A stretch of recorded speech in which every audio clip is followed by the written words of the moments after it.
Mi nombre es Claudia Pari y hoy vamos a hablar de el siglo de las luces. El siglo de las luces fue este periodo que impone el racionalismo, una ideología que afirmaba la razón como la luz que ilumina, guía y valora la vida de los hombres. El neoclasicismo fue el movimiento artístico y cultural que nació en Francia y se extendió por toda Europa. Sustituyó los contrastes y caprichos del barroco con una vuelta al orden y a la armonía. Al igual que el Renacimiento, el neoclasicismo admira el arte clásico. La música. Durante este siglo se impuso un estilo diferente de la música, en el que se concretan los ideales de la ilustración, la música racional, agradable, alejada de las complejidades barrocas, elegante, comprensible para cualquier persona. Los tres grandes músicos que dominaron este periodo fueron Haydn, Mozart y Beethoven. Ahora pasemos a la literatura neoclásica. El sentido de la literatura neoclásica. Los autores neoclásicos buscaban que la literatura fuera, sobre todo, un vehículo de enseñanza, es decir, que serviría para formar espiritual e intelectualmente a los hombres. Por eso lo eligieron tema que hacía reflexionar sobre aspectos morales y de forma conducta. También trataron de cambiar a través de sus críticas las costumbres de la gente de su época. El retorno de las normas clásicas.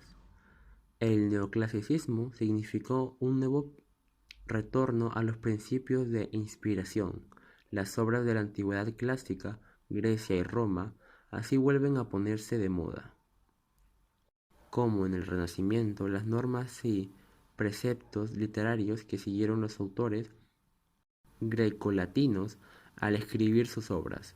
Estas obras estaban basadas en los dictados de dos autores clásicos, Aristóteles, filósofo griego, y Horacio, poeta latino. Dichas normas obligaban principalmente a lo siguiente: mantener la separación de los géneros, respetar las tres unidades clásicas, ajustar el contenido de la obra a un carácter moral y educativo. Los géneros literarios neoclásicos. La lírica. La poesía neoclásica huye de los excesos de barroco y busca sus fuentes en el Renacimiento y la antigüedad grecolatina. Sus temas predominantes fueron la naturaleza, considerada como modelo de sencillez, armonía y los temas sociales propios de la Ilustración. El ensayo. Los ilustrados encontraron que el ensayo cauce más adecuado para la exposición de sus ideas. Por eso este género se impuso de fuerza en el siglo de la Ilustración. El ensayo es un género expositivo nacido en Francia, en el cabe cualquier tema: ciencia, filosofía, arte, etc. Hubo grandes ensayistas, pero entre todos destacaron el padre Benito Jerónimo Feijoo y Gaspar Melchor de Jovellanos. El didactismo. La fábula. La fábula es una composición breve, generalmente en verso, en la que se compone de animales o de seres inanimados se extrae una enseñanza o moraleja. Este género, por su carácter didáctico, es representativo, pero tiene antecedentes en Grecia y Roma, donde los cultivaron Esopo y Fredo. El teatro. Los neoclasistas atacaron el teatro barroco, del que censuraban que mezclaban lo trágico y lo cómico y no respetaban la unidad de lugar, de tiempo y de acción.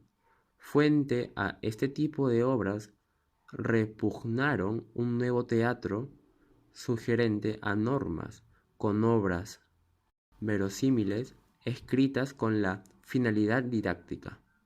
Las principales críticas fueron formuladas por Ignacio Luzán en su Poética, donde expone los defectos de las obras que se representan en aquel momento y propone una vuelta a la perspectiva clásica.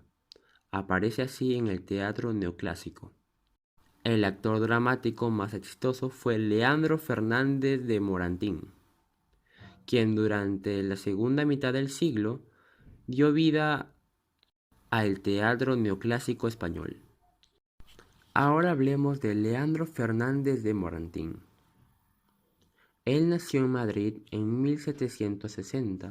Fue hijo de otro escritor neoclásico, Nicolás Fernández de Moratín, a quien debido a su afición literaria fue traductor del gran dramaturgo francés Molière y admirador de las corrientes procedentes de Francia.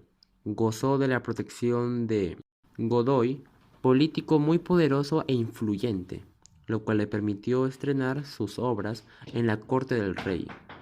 Cuando las tropas francesas de Napoleón ocuparon a España, Moratín apoyó a los invasores. Por eso, después de que España ganara la guerra de la independencia, tuvo que partir al destierro. Murió en París en 1828. Su producción literaria.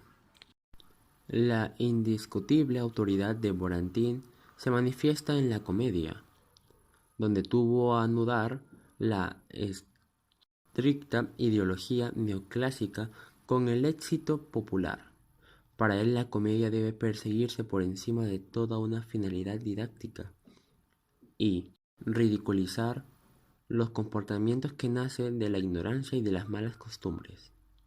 La producción dramática de Moratín es muy breve, se limita a 5 comedias, de sátiras, Los matrimonios concertados, El viejo y la niña, El varón y El sí de las niñas, La educación de los jóvenes y las comedias populares de la época, como La Comedia Nueva o El Café. El sí de las niñas. Esta obra plantea el problema de los jóvenes a quienes sus padres casan sin tener en cuenta sus sentimientos. Doña Inere, madre de doña Francisca, decide casar a su hija con un viejo acomodado llamado Don Diego. La diferencia de edades entre los futuros contrayentes es enorme. Doña Francia tiene que decidir, ya que ella tiene 16 años y don Diego tiene ya 50. El romanticismo, una actitud ante la vida. El romanticismo se desarrolló en toda Europa durante la primera mitad del siglo XIX, en un contexto de revoluciones y guerras. El romanticismo surgió no solo como un movimiento artístico y literario, sino como una actitud ante la vida.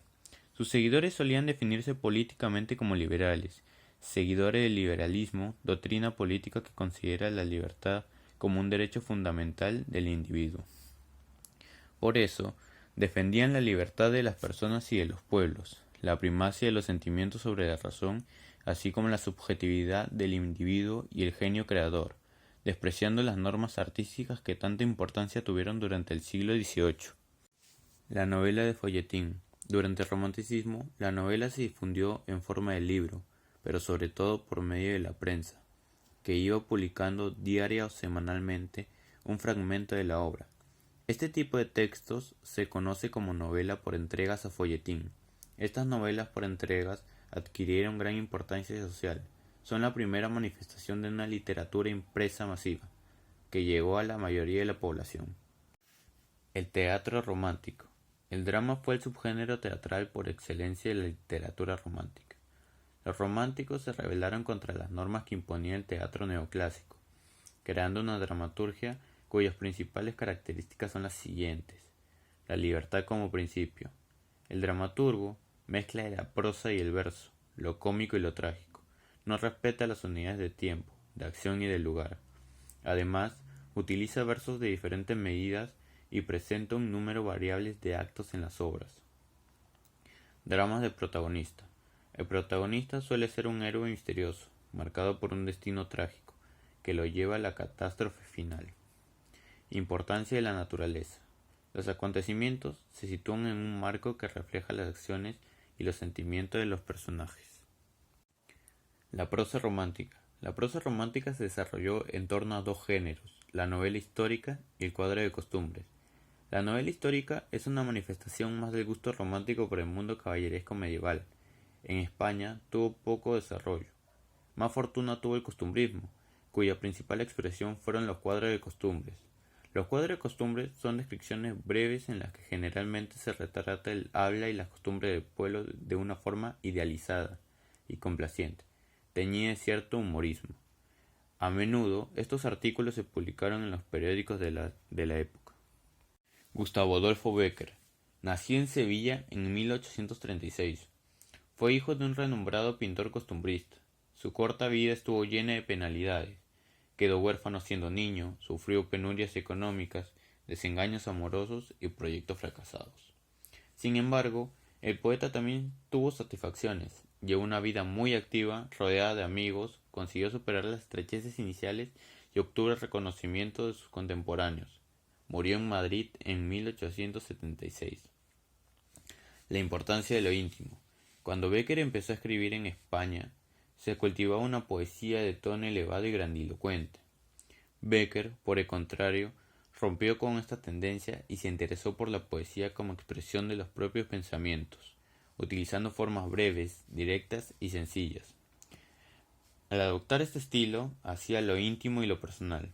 Bécquer inauguró una nueva tendencia en la poesía, el romanticismo intimista. Las leyendas. Las leyendas son un conjunto de relatos en la prosa sobre tradiciones populares. En algunos casos se trata de recreaciones que el poeta hizo basándose en leyendas recogidas en sus viajes por España. Por lo general, están ambientadas en épocas remotas y lugares exóticos. El autor nos habla de un mundo misterioso y sobrenatural.